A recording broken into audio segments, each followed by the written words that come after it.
गाँजा भर्दिने कर्मचारी नै राखेका छन्। कहाँ छन् ती कर्मचारी गाँजा काठमाडौँमै छन्। बालेन शाहले गाँजा भर्ने कर्मचारी राख्नु भएको छ। एउटा वसुन्धरातिर, कोही कलङ्कीतिर, कोही सुन्धारातिर गाँजा खाने अखडै छैन। त्यो तपाईँले किन ल्याउन सक्नुहुन्न त? होइन, कोही मान्छेले गाँजा खाएको पनि किन रिस्क गर्ने भनेर मैले केही नगरेको। छोडिदिनु भएको यो कुरामा।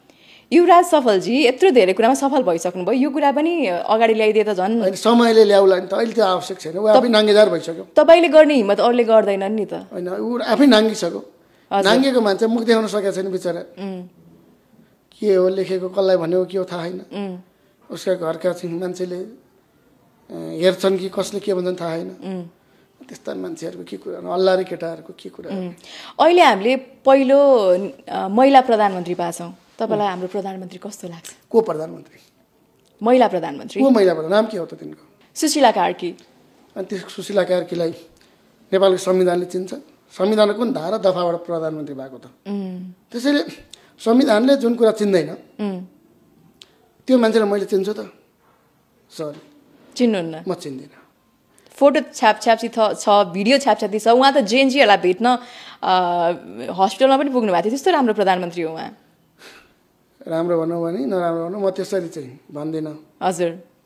कसैको रूप रङसँग मलाई केही भन्नु छैन। हजुर। तर नेपालको संविधानले एक्सेप्ट नगर्ने मान्छे म चिन्दिनँ।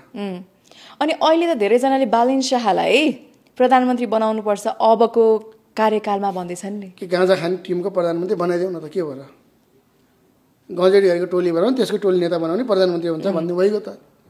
गाँजा त पहिलाका नेताहरूले, पहिलाका राजाहरूले नि खान्थे नि। यति साह्रो त सिंहदरबार जलाइदिउँ त भनेन होला। पहिलाको राज परिवारले पनि त ड्रग्सहरू खाने, गाँजाहरू खाने कुरा त बाहिरिएको थियो नि। खाए, तर उनीहरूले देश चलाउने, सिंहदरबार जलाउने भने नि त। गाँजा खाएर दुश्मनसँग लड्न जान्थ्यो। सिंहदरबार त देशको हितमा काम गर्थ्यो। सिंहदरबार बालेन शाहले जलाउनु भयो त? आफ्नो हातले जलाउनु भयो? बालेन शाह त घरै बस्नु भएको थियो नि जेएनजी आन्दोलनमा। अब जलाउन लागेपछि के गर्ने त? अब तपाईसँग सिंहदरबार जलाउनु पर्छ भनेर सोच, अपराधिक क्रिमिनल थिङ्किङ गराउनु, त्यो विचार निर्माण गर्न पनि क्रिमिनल केस, अपराध हो। जस्तै बालेन शाह प्रधानमन्त्री बन्न आँट्नु भयो भने तपाईँको रोकावट के रहन्छ बालेन शाहलाई प्रधानमन्त्री बन्न नदिन? त्यसलाई गजेडीहरूको भेला गरेर प्रधानमन्त्री घोषणा गरिदिउँ न, के फरक पर्छ? त्यो बाहेक सम्भावना छैन। बालेन शाहको स्टाटसदेखि बाहेक अरू के कमजोरी देख्नु भएको छ? त्यस्ता सबै कमजोरी। के कमजोरी? छोड्नु, यस्ता कमजोरी किन भन्ने? अनि यस्तो राम्रो काठमाडौँ बनाउन उहाँको हात अस्ति काठमाडौँ डुबानमा परेको थियो। हजुर। बालन सिटी भएन।